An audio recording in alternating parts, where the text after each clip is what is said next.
March of 1988. Once again, life's hold button gets hit.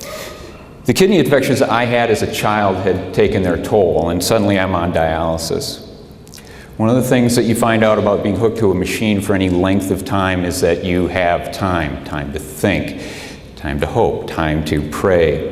You think about the dreams that you set aside and you realize that in fact, life has no hold button. This is life. So you cling to the little hope that maybe you get a second chance. And my second chance came on June 14th, 1989. The simple fact of the matter is that I met my twin brother for the first time in that OR. I planned on doing a lot of things during that time, and once I got a second chance, well, I was going to take it. My mom, who was interviewed for a story we did on one of my transplant anniversaries, said he decided that there were certain things he was going to do when he was off dialysis and had a kidney. And he's just been doing all kinds of things. So I'm pretty much like a kid on my first birthday without the cake.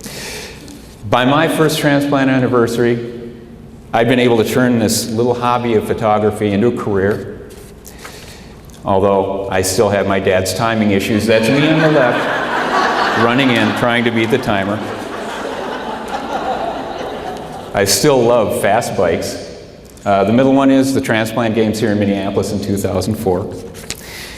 And that fast car thing, well, let's just say I've dialed it back just a bit.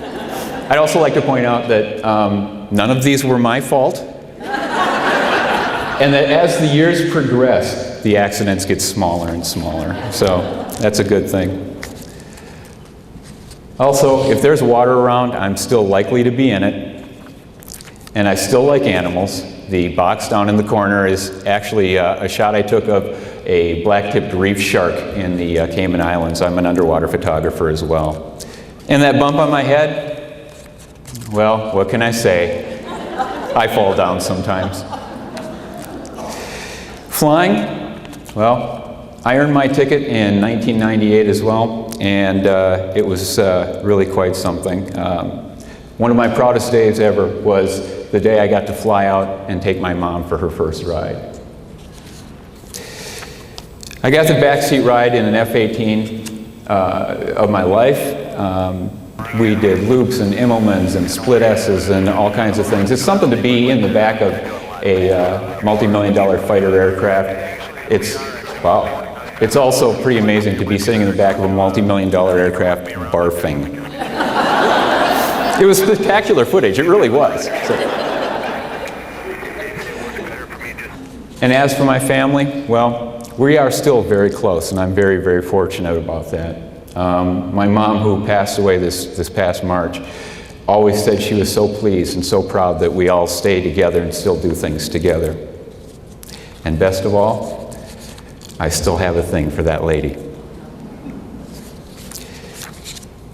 This is my wife, ladies and gentlemen. This is Brenda Cornell over in the corner.